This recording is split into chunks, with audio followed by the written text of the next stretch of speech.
ازيكم عاملين ايه؟ يا رب تكونوا بخير. النهارده جزء جديد من حكايه ليلى اللي بتحبوها. قبل ما ندخل في الجزء الجديد ما تنسوش تصلوا على النبي، وكمان تعملوا لايك وتسيبوا رايكم في الفيديو تحت في الكومنتات. وبالنسبه للناس الجديده تعمل اشتراك في القناه. كنا واقفين في الفصل اللي فات على ليلى لما دخل عليه هي والمركزه شخص. ليلى بتقول انها ما كانتش تعرف ان اللورد لينون هيجي هنا. لينون ده يا جماعه كان صاحب هيس الروح بالروح. المهم بسألها لينون اذا كانت نسيت امره بعد فتره وان هما كانوا واخدين على بعض جدا.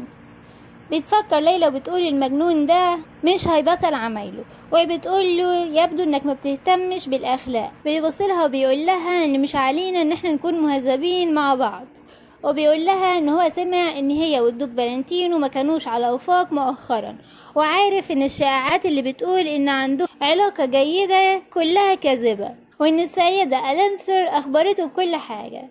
ليلى بتبص للمركزة ألينسر وبتقول لها انها لطيفة، ويبدو كمان انها قلقانة جدا بشأنها.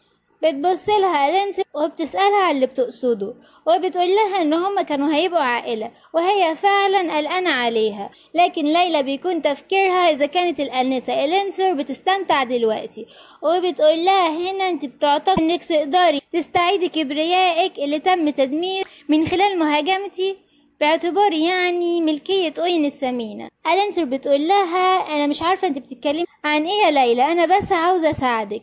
فجأة لينون بيقول لها ايه الخطأ اللي ارتكبته السيدة ألينسر، وبيقول لها انها بتحاول مساعدتها بس بقلب نقي. ألينسر بتقول لها ان ده صح وان هي فعلا عاوزة تساعدها مش اكتر، وبتقول لها ان على ما يبدو اللورد لينون عنده مشاعر صادقة جدا تجاه ليلى، عشان كده خطر ليها ان هو يكون الشخص الوحيد القادر على مساعدتها. وبتقول لها ان هما منسجمان جدا، وان خطر في بالها ان هما هيكونوا زوجين مناسبين لبعض جدا. ليلى بتقول لها ان الامر ده لا يصدق، وبتقول لها انها كانت بحاجة لخطيب جديد.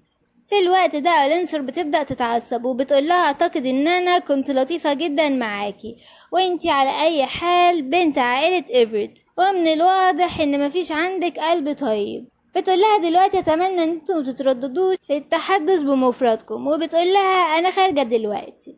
بالفعل ألينسر بتخرج وبتقفل عليهم الباب. ليلى بتقول اللعنة، ألينسر حبستنا تماما دلوقتي.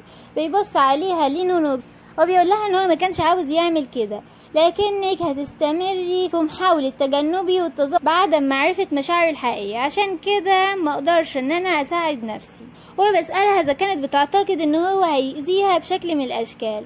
بتقول ليلى هو قادر فعلا على فعل ده واكتر من ده كمان. بيكمل لينون وبيقول لها ليلى قبل ما تتجوزي من الدوك فالنتينو كنا بنبدو في حالة جيدة معا، وبيقول لها ان زواجك من الدوك فالنتينو كان امر لا مفر منه، لكن ايه رأيك لو نرجع دلوقتي سوا، وان مش لازم انها تعيش مع شخص بيدير ظهره ليها على طول. بتبصله ليلى وبتقوله ان عدى سنتين، وان سنتين وقت طويل وقصير في نفس الوقت، وان عدى ما يكفي من الوقت لشخص ان هو يتغير. وبتقول ليلى ان كان لازم ان اكون لطيفة مع اوين، وكان عليها انها تتحمل تعليقات هيس وهجماته، لكن هي سئمت من كل ده وملت منها تعيش رقعة قدامهم. بصله ليلى وبتقوله ابعد عن طريقي بينما لا ازال لطيفة يا لينون، وبتقوله امشي دلوقتي من وشي قبل ما اقتلك بايدي.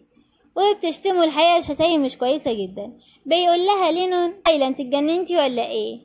بتقوله انت لاحظت ده دلوقتي؟ بتقوله كمان انها نجت من حسالة زيه، ونجت كمان من قلعة إيفريت الجهنمية، فازاي ما تصيبش بالجنون اثناء العملية دي. وبتسأله اذا كانت بتبدو طبيعية اصلا طول الوقت ده، وبتقوله انت فاكر ان انا مجرؤش على تدميرك بايدي. وبتسأله كمان اذا كان بيعتقد انها غبية، وبتقوله ان هو غبي جشع وأناني. وبتقوله ليلى انت بتعتقد حقا انه يمكنك وضع يديك علي، وتقول له مجرد قمامة ولا شيء آخر. فجأة هنا لينون بيتغير وبيقول لها انتي منتيش عارفة النعمة اللي انتي فيها، ومش مقدرة قيمة ان انا حبيتك اصلا. وبيبدأ يمسكها وبيكون هيضربها، وبيقول لها على اي حال لو اتطلقتي هتتجوزيني، لكن يبدو انه هيكون من الصعب معاملتك بالطريقة دي بعد جوازنا، عشان كده من الافضل ان انا اعلمك دلوقتي. ليلى بتمسك السلسلة اللي اعطاها لها سيو وبتبدأ تستخدم قواها، والحقيقة بتبعده. بيكون قايم لينون عشان يكمل ضرب فيها. بيجي عليها حد وبيلحقها وبيسألها إذا كانت كويسة ولا لأ.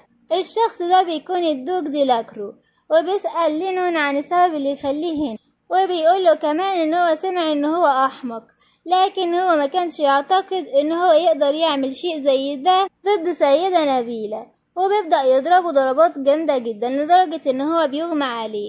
بيكون تفكير ليلى إن كان من الممكن إن لينون يهاجمها، لكن المهم إزاي وصل ديلاكرو لهنا.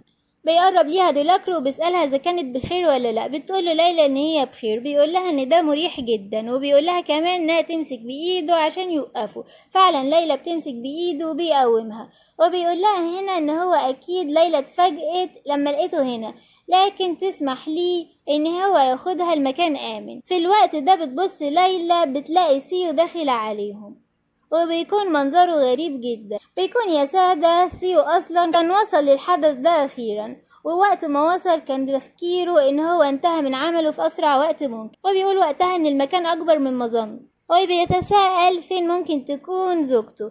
فجأة لانسر بتقرب منه وبتقوله دوج فالنتينو وبتجعزه كده. بيقولها المركزة لانسر عاوزة ايه، بتقوله انه لازم يكون سريع جدا وان هو لازم يروح لزوجته دلوقتي، وبتقوله كمان ان هما هددوها بس، وانها لو ما عملتش اللي طلبوه منها هيدمروها تماما.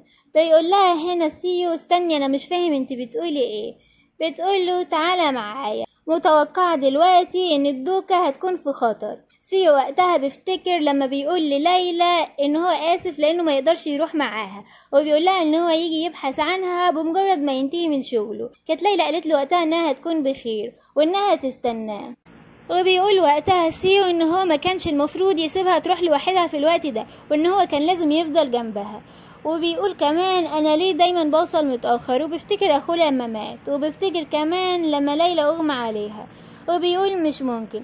في المهم بيرجع بينا المشهد لما دخل على ليلى وهي مع دوج ديلاكرو، وبيقول لها ليلى وبيقرب منها بسرعة وبحضنها جامد لدرجة انها بتكون هتتخنق، وبتحاول تبعده عنها بسبب ده. بتأسف منها، بتسأله ليلى عن السبب اللي يخليه مضطرب بالشكل ده وازاي عرف انها هنا.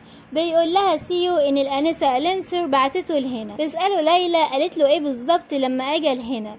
قال لها انها قالت له انها في خطر. مش بس كده، هي بدت كمان مرتبكة جدا، لكن هو معرفش يسألها عن التفاصيل على الموضوع ده لانه كان مسرع ان هو يجيلها. هو بيبص وبيقول انا ما كنتش متوقع ان يكون لينون موجود هنا، وبيبص للدوج ديلاكرو وبيسأله عن اللي حصل. ليلى بتبص لسيو وبتقوله اسمح لي ان انا اشرح لك. بتقوله ان كانت الانسر هي اللي استدرجتها للمكان ده وحبستها كمان مع لينون لوحدهم، والدوج ديلاكرو هو اللي اجا وساعدها، وده لما حاول لينون ان هو يأذيها. عشان كده فكرة ان الانسر قالت له اصلا عن موقعها بعد كل ده اكيد وراه حاجة وعندها غرض لازم نعرف هو ايه. بيفكر سيو بيقول ده الدوج ديلاكرو لو ما كانش هنا في الوقت المناسب واتأخر فليلى اكيد كانت هتتأذى من لينون. وبيبص للدوج ديلاكرو وبيقول له ان هو بيشكره من اعماق قلبه لحمايته زوجته. بيقول له كمان ان هو لو حصل لها شيء بسببه كان هيتدمر جدا على ده، وبيقول له ان هو عاوز يعبر عن امتنانه ليه بصفته السيد فالنتينو. فجأة لينون بيقوم وبيقول ازاي بتجرؤي على اللي انت بتعمليه ده، وبيبقى لسه هيضربها برضه. سيو بيقول له انت ازاي بتجرؤ على ده، وبيبدأ يستخدم قواه وبسود كده وعينيه بتزرق اكتر. المهم ليلى بتحاول تهديه وبتقوله ان هو يوقف.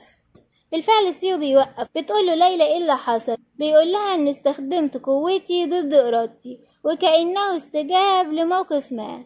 لكن بيبص للدوج ديلاكرو وبيقوله ان عائلة فالنتينو رسميا هتقوم بالإدلاء ببيان للنبلاء عن اللي حصل دلوقتي. وبيقول كمان بما ان العديد من العائلات متورطة هنا هما بيحتاجوا لشخص عشان يكون شاهد ليهم، وبيسأله اذا كان يقدر يتعاون معاهم ومع عائلة فالنتينو كشاهد في القضية. بيبص الدوج ديلاكرو ليه وبيقول له اكيد بالطبع وبيسلم عليه. بعد يومين بالفعل اجريت محاكمة للفصل في تصرف النبيلين اللي عملوا كل ده، وهو لينون يعني والمركزة الانسر. يا ترى بيكون ايه نتيجة المحاكمة دي، وهل الانسر فعلا متورطة ولا عندها نية سليمة؟ ده اللي هنعرفه من خلال الفصل الجاي. ما تنسوش تعملوا لايك واشتراك في القناة وسيبوا رأيكم في كومنت زي ما اتفقنا. الى اللقاء في الفصل القادم.